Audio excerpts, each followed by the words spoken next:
meine Arbeit für richtig hältst. Ob du glaubst, dass ich fleißig gewesen bin, dass ich gearbeitet habe, dass ich mich in diesen Jahren für dich eingesetzt habe, dass ich anständig meine Zeit verwendet habe im Dienste meines Volkes. Gib du jetzt dein Stimme ab. Wenn ja, dann tritt für mich ein, so wie ich ein Ding.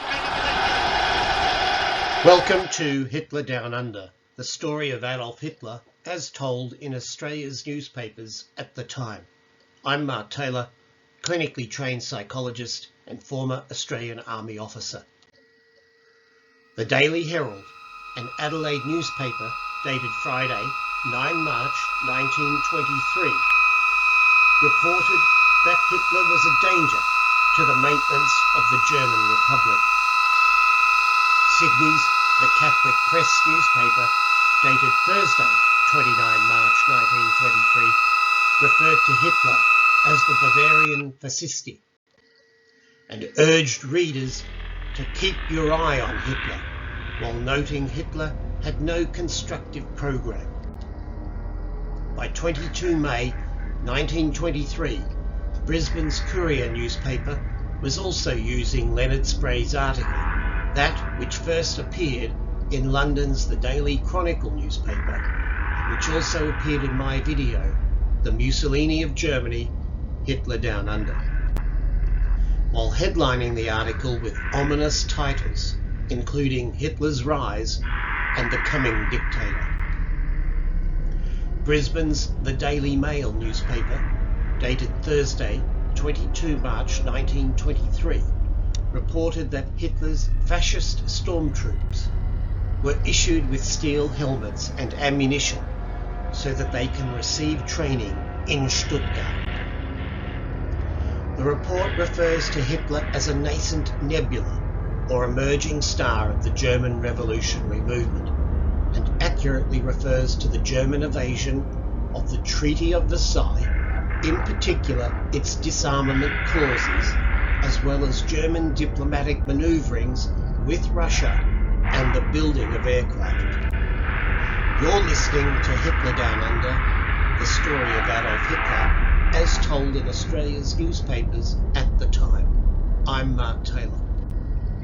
Brisbane's The Daily Mail newspaper, now defunct, also refers to German defiance, working underground with all the tenacity of Cooch grassroots in a seemingly peaceful garden, noting the Ruhr Valley occupation by the French. Again, the Australian press notes the similarity between Mussolini and Hitler, and the newspaper discusses whether Hitler's political crusade will disrupt the payment of reparations and the reconstruction of Europe devastated by hostilities during the Great War. It should be noted that the occupation of the coal-rich Ruhr Valley in January 1923 also included Belgian forces. The occupation was conducted as punishment for late payment of reparations. Nationalists in Bavaria were particularly enraged. However, as Paul Ham notes in his excellent work, Young Hitler, The Making of the Führer, published by Heinemann in 2017, Hitler urged restraint and instead focused upon the weakness of the Weimar government and democracy itself.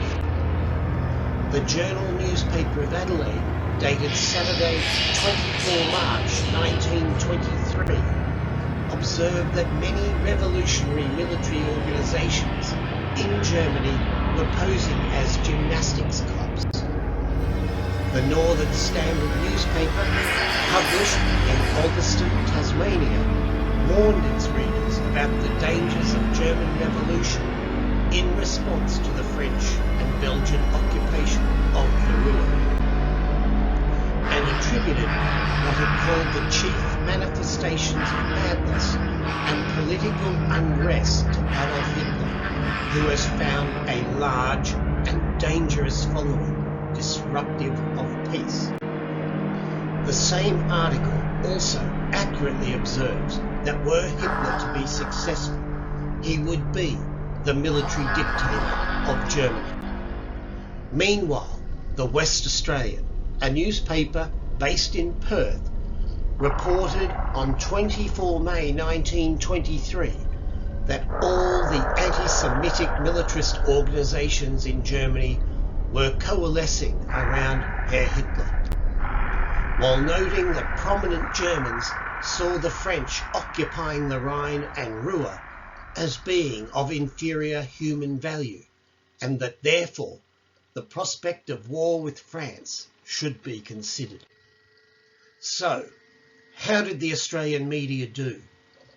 Well, the media performed excellently, and its early observations and predictions all proved to be 100% correct.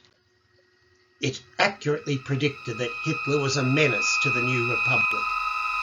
He was indeed in the mould of Benito Mussolini. That Hitler offered no constructive program within the democratic framework. That Hitler was indeed a coming dictator. The media was already aware of the German workarounds across government and the right-wing revolutionary political parties to subvert the Treaty of Versailles. The media was also consistently reporting the anti-Semitic foundations of Hitler and the Nazis. The media was also consistently reporting the anti-Semitic foundations within Germany itself. Book 1 continues soon. Thank you for watching.